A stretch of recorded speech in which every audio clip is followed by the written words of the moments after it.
This week is a special one. It's OCD Awareness Week from October 13th to 19th. You might be asking, why does this matter? Well, over 200 million people around the world live with obsessive-compulsive disorder, more commonly known as OCD. Despite that, there's still a lot of misunderstandings about what OCD actually is. This week is all about raising awareness, clearing up misconceptions, and supporting those who live with OCD every day. In today's video, we will understand what exactly OCD is. Imagine this. Every time you leave the house, you go to great lengths to avoid touching anything that might contaminate you. You don't touch doors, tables, or handrails, and you may even use your elbow to open doors. It's not because you don't know it's unlikely to harm you, but the thought of contamination feels so overwhelming that you'll do anything to avoid it. Or you find yourself repeating phrases or thoughts in your head over and over because something deep inside tells you that if you don't, something bad might happen. Even though you know it's irrational, you just can't stop yourself from saying it again and again. Or maybe you constantly rearrange the items in your room, making sure everything is perfectly aligned because the anxiety of seeing something out of place is just too overwhelming. The books on the shelf, the pens on your desk, even the pillows on your bed, everything needs to be in the right place or you can't relax. While these behaviors might provide temporary relief, they often come back stronger, creating a cycle that takes over daily life. People with OCD often know their actions are excessive, but they struggle to control them. So, what defines OCD?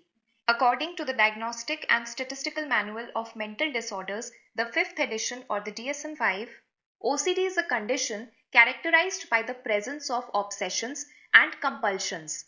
People with OCD experience having unwanted, repetitive thoughts or fears that take over their mind.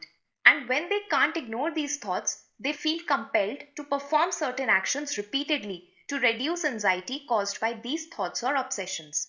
In other words, obsessions are persistent and intrusive thoughts, urges, or images that keep coming back, that cause anxiety, like fears of contamination, making mistakes, causing harm, or a need for order and symmetry. Compulsions are repetitive behaviors or mental acts that an individual feels driven to perform to temporarily relieve this anxiety, like checking, hand washing, organizing, repeating words, praying, or counting.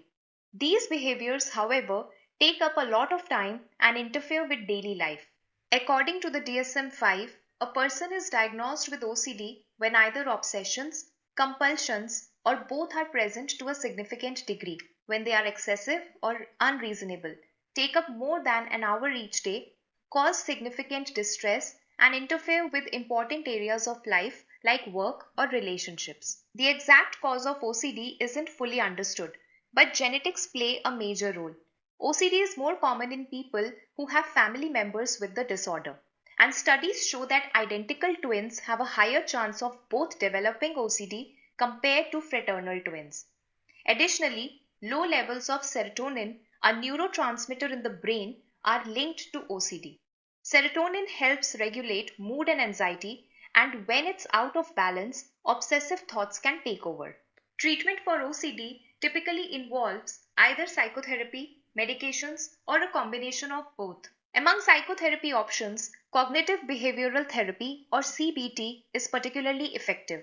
A specific type of CBT called exposure and response prevention or ERP is often used and has proven especially helpful. It involves gradually exposing a person to their fears, like touching a doorknob if contamination is a fear, and helping them refrain from performing their usual compulsive rituals like washing their hands immediately to cope with that anxiety. Over time, they learn that their anxiety naturally decreases without the need for rituals. Medications that affect serotonin levels, particularly certain antidepressants, are also commonly prescribed to help manage OCD symptoms. These medications help balance serotonin in the brain, which can reduce both obsessive thoughts and compulsive behaviors. However, combining medication with behavioral therapy like ERP often leads to the best outcomes.